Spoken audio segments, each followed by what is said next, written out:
ಆಕಾಶವಾಣಿ ವಾರ್ತೆಗಳು. ಓದುತ್ತಿರುವವರು ಗಿರೀಶ್ ಮೇರ್ವೆ. ಮುಖ್ಯಾಂಶಗಳು.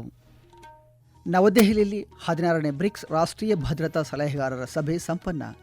ಜಾಗತಿಕ ಭದ್ರತಾ ಸವಾಲುಗಳನ್ನು ಎದುರಿಸಲು ಹೆಚ್ಚಿನ ಸಹಕಾರಕ್ಕೆ ಕರೆ. ಕಳೆದ ತ್ರೈಮಾಸಿಕದಲ್ಲಿ ಭಾರತದ ಒಟ್ಟು ವ್ಯಾಪಾರ ವಹಿವಾಟು 5.4% ಪ್ರಗತಿ. ಹಾರ್ಮುಜ್ ಜಲಸಂಧಿಯಿಂದ 11,000ಕ್ಕೂ ಹೆಚ್ಚು ನಾವಿಕರ ಸ್ಥಳಾಂತರಕ್ಕೆ ಅಂತಾರಾಷ್ಟ್ರೀಯ ಕಡಲ ಸಂಸ್ಥೆ ಯೋಜನೆ. ಎಂಎಸ್ಎಂಇಗಳಿಗೆ ಹಣಕಾಸು ಸೌಲಭ್ಯ ಸುಲಭಗೊಳಿಸಲು ಟ್ರೆಡ್ಸ್ ಅಂತಿಮ ಮಾರ್ಗಸೂಚಿ ಪ್ರಕಟಿಸಿದ ಆರ್ಬಿಐ. ಹಾಗೂ ಫಿಫಾ ವಿಶ್ವಕಪ್ ಫುಟ್ಬಾಲ್, ಉಜ್ಬೇಕಿಸ್ತಾನದ ವಿರುದ್ಧ ಪೋರ್ಚುಗಲ್ಗೆ 5-0 ಗೋಲುಗಳ ಭರ್ಜರಿ ಜಯ. ವಾರ್ತೆಗಳ ವಿವರ. ಭಾರತದ ಅಧ್ಯಕ್ಷತೆಯಲ್ಲಿ ನವದೆಹಲಿಯಲ್ಲಿ ನಡೆದ 16ನೇ ಬ್ರಿಕ್ಸ್ ರಾಷ್ಟ್ರೀಯ ಭದ್ರತಾ ಸಲಹೆಗಾರರ ಉನ್ನತ ಮಟ್ಟದ ಸಭೆಯಲ್ಲಿ ಭಯೋತ್ಪಾದನೆ ಮತ್ತು ಸೈಬರ್ ಬೆದರಿಕೆಗಳು ಸೇರಿದಂತೆ ವ್ಯಾಪಕ ಜಾಗತಿಕ ಭದ್ರತಾ ಸವಾಲುಗಳನ್ನು ಎದುರಿಸಲು ಬಲವಾದ ಸಹಕಾರವನ್ನು ನೀಡುವಂತೆ ಸದಸ್ಯ ರಾಷ್ಟ್ರಗಳು ಕರೆ ನೀಡಿವೆ. ಭಾರತದ ರಾಷ್ಟ್ರೀಯ ಭದ್ರತಾ ಸಲಹೆಗಾರ ಅಜಿತ್ ದೋವಲ್ ಅವರ ನೇತೃತ್ವದಲ್ಲಿ ನಡೆದ ಈ ಸಭೆಯಲ್ಲಿ ಅಂತಾರಾಷ್ಟ್ರೀಯ ಸಮುದಾಯವು ಎದುರಿಸುತ್ತಿರುವ ಸಾಂಪ್ರದಾಯಿಕ ಮತ್ತು ಉದಯೋನ್ಮುಖ ಬೆದರಿಕೆಗಳ ಕುರಿತು ಚರ್ಚಿಸಲಾಯಿತು.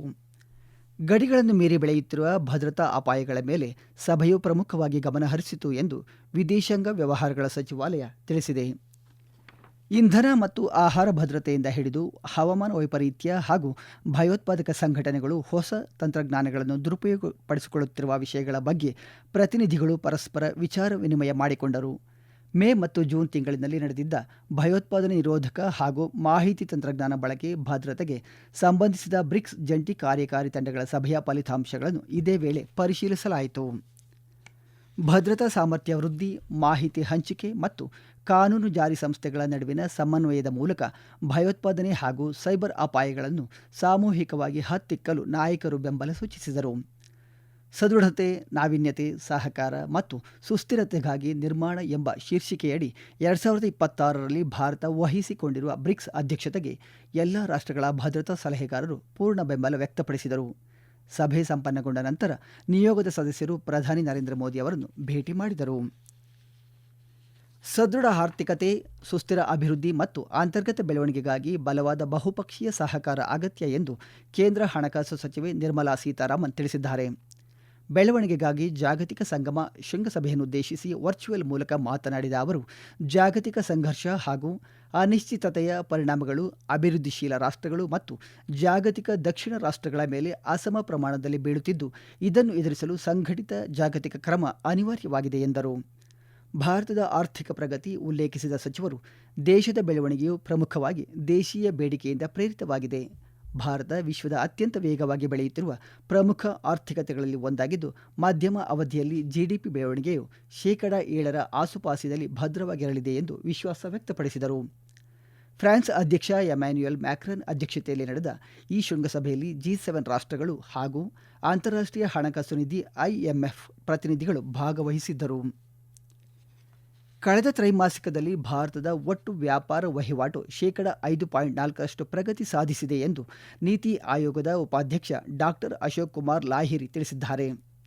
ನವದೆಹಲಿಯಲ್ಲಿಂದು ಟ್ರೇಡ್ ವಾಚ್ ಕ್ವಾರ್ಟರ್ಲಿ ವರದಿಯ ಇತ್ತೀಚಿನ ಆವೃತ್ತಿಯನ್ನು ಬಿಡುಗಡೆ ಮಾಡಿ ಮಾತನಾಡಿದ ಅವರು, ಕಳೆದ ತ್ರೈಮಾಸಿಕದಲ್ಲಿ ಭಾರತದ ರಫ್ತು ಪ್ರಮಾಣವು $1.84 ಟ್ರಿಲಿಯನ್ ತಲುಪಿದ್ದು, ಆಮದು ಪ್ರಮಾಣವು 6.5% ಹೆಚ್ಚಳವಾಗಿದೆ ಎಂದು ವಿವರ ನೀಡಿದರು. ಪಶ್ಚಿಮ ಏಷ್ಯಾದ ಪ್ರಸಕ್ತ ಬಿಕ್ಕಟ್ಟಿನ ಕುರಿತು ಪ್ರಸ್ತಾಪಿಸಿದ ಅವರು, ಈ ಪರಿಸ್ಥಿತಿಯು ತಾತ್ಕಾಲಿಕವಾಗಿದ್ದು ಶೀಘ್ರದಲ್ಲೇ ಜಗತ್ತಿನಲ್ಲಿ ಶಾಂತಿ ನೆಲೆಸಲಿದೆ ಎಂಬ ವಿಶ್ವಾಸ ವ್ಯಕ್ತಪಡಿಸಿದರು. ಹಾರ್ಮುಜ್ ಜಲಸಂಧಿಯಲ್ಲಿ ಸಿಲುಕಿರುವ 11,000ಕ್ಕೂ ಹೆಚ್ಚು ನಾವಿಕರನ್ನು ಸುರಕ್ಷಿತವಾಗಿ ಸ್ಥಳಾಂತರಿಸುವ ಯೋಜನೆಯನ್ನು ಅಂತಾರಾಷ್ಟ್ರೀಯ ಕಡಲ ಸಂಸ್ಥೆ IMO ಪ್ರಕಟಿಸಿದೆ. ಈ ಕಾರ್ಯಾಚರಣೆಗೆ ಅಗತ್ಯವಿರುವ ಭದ್ರತೆಯನ್ನು ಖಚಿತಪಡಿಸಿಕೊಳ್ಳಲಾಗಿದ್ದು, ಅಮೆರಿಕ ಹಾಗೂ ಇರಾನ್ ನಡುವಿನ ತಿಳುವಳಿಕಾ ಪತ್ರದ ಅನ್ವಯ ಇರಾನ್, ಒಮಾನ್ ಸೇರಿದಂತೆ ಪ್ರಾದೇಶಿಕ ರಾಷ್ಟ್ರಗಳ ಸಹಕಾರದೊಂದಿಗೆ ತೆರವು ಪ್ರಕ್ರಿಯೆ ನಡೆಯಲಿದೆ ಎಂದು IMO ಪ್ರಧಾನ ಕಾರ್ಯದರ್ಶಿ ಆರ್ಸೆನಿಯೋ ಡೊಮಿಂಗ್ವೇಸ್ ತಿಳಿಸಿದ್ದಾರೆ. ಇದೇ ವೇಳೆ ಜಿನೆವಾದ ವಿಶ್ವಸಂಸ್ಥೆ ಕಚೇರಿಯ ಇರಾನ್ ರಾಯಭಾರಿ ಅಲಿ ಬಹರೇನಿ ಅವರು ಮಾತನಾಡಿ, ವಾಣಿಜ್ಯ ಹಡಗುಗಳ ಸಂಚಾರಕ್ಕಾಗಿ ಹಾರ್ಮುಜ್ ಜಲಸಂಧಿಯನ್ನು ಯಾವುದೇ ಸುಂಕವಿಲ್ಲದೆ ಸಂಪೂರ್ಣವಾಗಿ ಮುಕ್ತಗೊಳಿಸಲಾಗಿದೆ ಎಂದಿದ್ದಾರೆ. ಅಮೆರಿಕ ಇರಾನ್ ನಡುವಿನ ಮಾತುಕತೆಗಳ ಆಧಾರದ ಮೇಲೆ 60 ದಿನಗಳ ನಂತರ ಪ್ರಸಕ್ತ ಪರಿಸ್ಥಿತಿಯನ್ನು ಪರಿಶೀಲಿಸಲಾಗುವುದು ಎಂದು ಅವರು ಸ್ಪಷ್ಟಪಡಿಸಿದ್ದಾರೆ. ಈ ವಾರ್ತೆಗಳನ್ನು ಆಕಾಶವಾಣಿಯಿಂದ ಕೇಳುತ್ತಿದ್ದೀರಿ. ನಮ್ಮ ಎಲ್ಲಾ ರಾಷ್ಟ್ರೀಯ ವಾರ್ತೆಗಳು ಹಾಗೂ ಪ್ರದೇಶ ಸಮಾಚಾರ ಈಗ ಆಕಾಶವಾಣಿ ನ್ಯೂಸ್ ಕನ್ನಡ ಯೂಟ್ಯೂಬ್ ಚಾನೆಲ್ನಲ್ಲಿ ಲಭ್ಯ. ನಮ್ಮ ಎಕ್ಸ್ ಖಾತೆ ಮತ್ತು ಇನ್ಸ್ಟಾಗ್ರಾಂ ಖಾತೆ ಆಕಾಶವಾಣಿ ನ್ಯೂಸ್ ಕನ್ನಡ. ಹೆಚ್ಚಿನ ಮಾಹಿತಿಗಾಗಿ ನಮ್ಮ ಫೇಸ್ಬುಕ್ ಖಾತೆ AIR ಕನ್ನಡ ನ್ಯೂಸ್ ಅನುಸರಿಸಿ.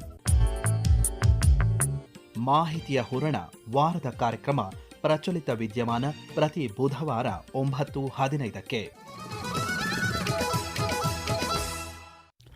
ಭಾರತೀಯ ರಿಸರ್ವ್ ಬ್ಯಾಂಕ್ RBI ಅತಿ ಸಣ್ಣ ಮತ್ತು ಮಧ್ಯಮ ಉದ್ಯಮ MSMEಗಳ ಮಾರಾಟಗಾರರ ನೋಂದಣಿ ಪ್ರಕ್ರಿಯೆಯನ್ನು ಸರಳಗೊಳಿಸುವ ಹಾಗೂ ಹಣಕಾಸು ಪೂರೈಕೆದಾರರಿಗೆ ಸಾಲ ಖಾತರಿಯ ಸೌಲಭ್ಯ ಒದಗಿಸುವ ಉದ್ದೇಶದಿಂದ trade receivables discounting system trades ಕುರಿತ ಅಂತಿಮ ಮಾರ್ಗಸೂಚಿಗಳನ್ನು ಪ್ರಕಟಿಸಿದೆ. ಟ್ರೇಡ್ಸ್ ಒಂದು ಆನ್ಲೈನ್ ವೇದಿಕೆಯಾಗಿದ್ದು, ಸಣ್ಣ ಉದ್ಯಮಗಳು ತಮ್ಮ ಬಾಕಿ ಇರುವ ಬಿಲ್ಗಳು ಅಥವಾ ವ್ಯಾಪಾರ ಪಡೆಯಬೇಕಾದ ಮೊತ್ತಗಳನ್ನು ಬ್ಯಾಂಕ್ಗಳು ಹಾಗೂ ಇತರೆ ಹಣಕಾಸು ಸಂಸ್ಥೆಗಳ ಮೂಲಕ ಹರಾಜು ಹಾಕಿ ಕಾರ್ಯಾಚರಣಾ ಬಂಡವಾಳವನ್ನು ಪಡೆದುಕೊಳ್ಳಲು ನೆರವಾಗುತ್ತದೆ. ನಿನ್ನೆ ಹೊರಡಿಸಿದ ನಿರ್ದೇಶನದಲ್ಲಿ ಟ್ರೇಡ್ಸ್ಗೆ ಸಂಬಂಧಿಸಿದ ಪ್ರಸ್ತುತ ಸೂಚನೆಗಳನ್ನು ಸಮಗ್ರವಾಗಿ ಪರಿಶೀಲಿಸಿರುವುದಾಗಿ RBI ತಿಳಿಸಿದ್ದು, ಅವುಗಳನ್ನು ಒಂದೇ ಚೌಕಟ್ಟಿನಡಿ ಏಕೀಕರಿಸಲು ನಿರ್ಧರಿಸಲಾಗಿದೆ ಎಂದು ತಿಳಿಸಿದೆ. ಟ್ರೇಡ್ಸ್ ನಿರ್ವಹಣಾ ಸಂಸ್ಥೆಗಳ ಕನಿಷ್ಠ ನಿವ್ವಳ ಮೌಲ್ಯದ ಅಗತ್ಯತೆಯನ್ನು ಇತರೆ ಬ್ಯಾಂಕೇತರ ಪಾವತಿ ವ್ಯವಸ್ಥೆ ನಿರ್ವಹಣಾ ಸಂಸ್ಥೆಗಳಿಗೆ ಅನ್ವಯವಾಗುವ 25 ಕೋಟಿ ರೂಪಾಯಿಗಳ ಮಟ್ಟಕ್ಕೆ ಸಮನ್ವಯಗೊಳಿಸಲಾಗಿದೆ. ಈಗಾಗಲೇ ಕಾರ್ಯನಿರ್ವಹಿಸುತ್ತಿರುವ ಸಂಸ್ಥೆಗಳು ಈ ಮಾನದಂಡವನ್ನು 2028 ಮಾರ್ಚ್ 31ರೊಳಗೆ ಪೂರೈಸಬೇಕು ಎಂದು RBI ತಿಳಿಸಿದೆ. ಕತಾರ್ನ ರಾಸ್ ಲಫಾನ್ ಕೈಗಾರಿಕಾ ನಗರದಲ್ಲಿ ಕಳೆದ ಭಾನುವಾರ ನಡೆದ ದುರಂತದಲ್ಲಿ ಭಾರತೀಯ ನಾಗರಿಕರು ಜೀವ ಕಳೆದುಕೊಂಡಿರುವುದಕ್ಕೆ ಕತಾರ್ ದೇಶದ Amir Sheikh Tamim bin Ahmad Al Thani ಅವರು ತೀವ್ರ ಸಂತಾಪ ವ್ಯಕ್ತಪಡಿಸಿದ್ದಾರೆ. ಈ ಕುರಿತು ಪ್ರಧಾನಿ ನರೇಂದ್ರ ಮೋದಿ ಅವರಿಗೆ ದೂರವಾಣಿ ಕರೆ ಮಾಡಿದ ಅವರು ಘಟನೆಯಲ್ಲಿ ಗಾಯಗೊಂಡವರು ಶೀಘ್ರವಾಗಿ ಚೇತರಿಸಿಕೊಳ್ಳಲಿ ಎಂದು ಹಾರೈಸಿದ್ದಾರೆ. ಬಾಧಿತ ಕುಟುಂಬಗಳಿಗೆ ಸಾಂತ್ವನ ಹೇಳಿದ ಕತಾರ್ ನಾಯಕರಿಗೆ ಪ್ರಧಾನಿ ಧನ್ಯವಾದ ಅರ್ಪಿಸಿದ್ದು, ಗಾಯಾಳುಗಳಿಗೆ ಅಲ್ಲಿನ ಆಡಳಿತವು ಒದಗಿಸಿದ ತ್ವರಿತ ವೈದ್ಯಕೀಯ ನೆರವನ್ನು ಶ್ಲಾಘಿಸಿದ್ದಾರೆ. ಇದೇ ವೇಳೆ ಉಭಯ ನಾಯಕರು ತಮ್ಮ ನಾಗರಿಕರ ಯೋಗಕ್ಷೇಮ ಮತ್ತು ಸುರಕ್ಷತೆಯನ್ನು ಖಾತ್ರಿಪಡಿಸುವ ತಮ್ಮ ಬದ್ಧತೆಯನ್ನು ಪುನರುಚ್ಚರಿಸಿದ್ದಲ್ಲದೆ ಪರಸ್ಪರ ಬೆಂಬಲ ಮತ್ತು ಒಗ್ಗಟ್ಟನ್ನು ವ್ಯಕ್ತಪಡಿಸಿದ್ದಾರೆ.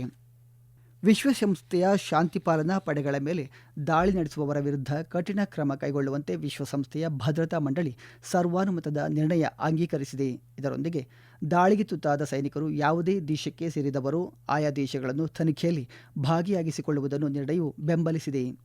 ಶಾಂತಿಪಾಲಕರು ಅಥವಾ ಅವರ ನೆಲೆಗಳ ಮೇಲಿನ ದಾಳಿಯು ಯುದ್ಧಾಪರಾಧಕ್ಕೆ ಸಮಾನವಾಗಬಹುದು ಎಂದು ಪುನರುಚ್ಚರಿಸಿರುವ ಮಂಡಳಿಯು ಸಂಘರ್ಷದಲ್ಲಿ ತೊಡಗಿರುವ ಎಲ್ಲ ಬಣಗಳು ವಿಶ್ವಸಂಸ್ಥೆಯ ಸಿಬ್ಬಂದಿ ವಿಷಯದಲ್ಲಿ ತಮ್ಮ ಜವಾಬ್ದಾರಿಗಳನ್ನು ಸಂಪೂರ್ಣವಾಗಿ ಪಾಲಿಸಬೇಕು ಎಂದು ಸೂಚಿಸಿದೆ.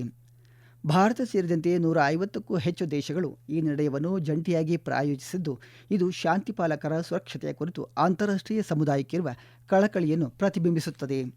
ಎಥೆನಾಲ್ ಮಿಶ್ರಣ ಕಾರ್ಯಕ್ರಮವನ್ನು ವೈಜ್ಞಾನಿಕವಾಗಿ ಮೌಲ್ಯೀಕರಿಸಲಾಗಿದೆ ಮತ್ತು ನಿರಂತರವಾಗಿ ಮೇಲ್ವಿಚಾರಣೆ ಮಾಡಲಾಗುತ್ತದೆ ಎಂದು ಕೇಂದ್ರ ಸರ್ಕಾರ ಪುನರುಚ್ಚರಿಸಿದೆ.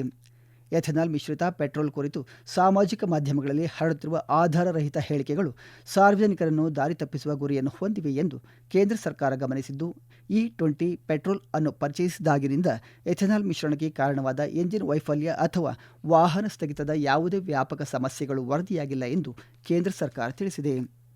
ಅಮೆರಿಕದ ಹ್ಯೂಸ್ಟನ್ನಲ್ಲಿ ನಡೆದ 2026 ಫಿಫಾ ವಿಶ್ವಕಪ್ ಫುಟ್ಬಾಲ್ ಪಂದ್ಯಾವಳಿಯ ಕೆ ಗುಂಪಿನ ಪಂದ್ಯದಲ್ಲಿ ಪೋರ್ಚುಗಲ್ ತಂಡ ಉಜ್ಬೇಕಿಸ್ತಾನದ ವಿರುದ್ಧ 5-0 ಗೋಲುಗಳ ಭರ್ಜರಿ ಜಯ ಸಾಧಿಸಿದೆ. ತಾರಾ ಆಟಗಾರ 41 ವರ್ಷದ ಕ್ರಿಸ್ಟಿಯಾನೋ ರೊನಾಲ್ಡೋ ಪೋರ್ಚುಗಲ್ ಪರ 2 ಗೋಲುಗಳನ್ನು ಗಳಿಸಿದರು. ರೊನಾಲ್ಡೋ ತಮ್ಮ ಗೋಲುಗಳೊಂದಿಗೆ 6 ವಿಭಿನ್ನ ವಿಶ್ವಕಪ್ ಪಂದ್ಯಾವಳಿಗಳಲ್ಲಿ ಗೋಲು ಗಳಿಸಿದ ಮೊದಲ ಆಟಗಾರ ಎಂಬ ಹೆಗ್ಗಳಿಕೆಗೆ ಪಾತ್ರರಾದರು. ಫಾಕ್ಸ್ಬರೋದ ಬೋಸ್ಟನ್ ಕ್ರೀಡಾಂಗಣದಲ್ಲಿ ಇಂಗ್ಲೆಂಡ್ ಮತ್ತು ಘಾನಾ ನಡುವಿನ ಎಲ್ ಗುಂಪಿನ ಪಂದ್ಯ ಯಾವುದೇ ಗೋಲುಗಳಿಲ್ಲದೆ ಡ್ರಾದಲ್ಲಿ ಕೊನೆಗೊಂಡಿತು. ಈಗ ಕೊನೆಯಲ್ಲಿ ಮತ್ತೊಮ್ಮೆ ಮುಖ್ಯಾಂಶಗಳು. ನವದೆಹಲಿಯಲ್ಲಿ 16ನೇ ಬ್ರಿಕ್ಸ್ ರಾಷ್ಟ್ರೀಯ ಭದ್ರತಾ ಸಲಹೆಗಾರರ ಸಭೆ ಸಂಪನ್ನ. ಜಾಗತಿಕ ಭದ್ರತಾ ಸವಾಲುಗಳನ್ನು ಎದುರಿಸಲು ಹೆಚ್ಚಿನ ಸಹಕಾರಕ್ಕೆ ಕರೆ. ಕಳೆದ ತ್ರೈಮಾಸಿಕದಲ್ಲಿ ಭಾರತದ ಒಟ್ಟು ವ್ಯಾಪಾರ ವಹಿವಾಟು 5.4ರಷ್ಟು ಪ್ರಗತಿ. ಹಾರ್ಮುಜ್ ಜಲಸಂಧಿಯಿಂದ 11,000ಕ್ಕೂ ಹೆಚ್ಚು ನಾವಿಕರ ಸ್ಥಳಾಂತರಕ್ಕೆ ಅಂತಾರಾಷ್ಟ್ರೀಯ ಕಡಲ ಸಂಸ್ಥೆ ಯೋಜನೆ. MSMEಗಳಿಗೆ ಹಣಕಾಸು ಸೌಲಭ್ಯ ಸುಲಭಗೊಳಿಸಲು ಟ್ರೇಡ್ಸ್ ಅಂತಿಮ ಮಾರ್ಗಸೂಚಿ ಪ್ರಕಟಿಸಿದ RBI. ಹಾಗೂ ಫಿಫಾ ವಿಶ್ವಕಪ್ ಫುಟ್ಬಾಲ್ ಉಜ್ಬೇಕಿಸ್ತಾನದ ವಿರುದ್ಧ ಪೋರ್ಚುಗಲ್ಗೆ 5-0 ಗೋಲುಗಳ ಭರ್ಜರಿ ಜಯ. ಇಲ್ಲಿಗೆ ವಾರ್ತಾ ಪ್ರಸಾರ ಮುಕ್ತಾಯವಾಯಿತು. ನಮ್ಮ ಮುಂದಿನ ವಾರ್ತಾ ಪ್ರಸಾರ ಈ ಮಧ್ಯಾಹ್ನ 12 ಗಂಟೆಗೆ.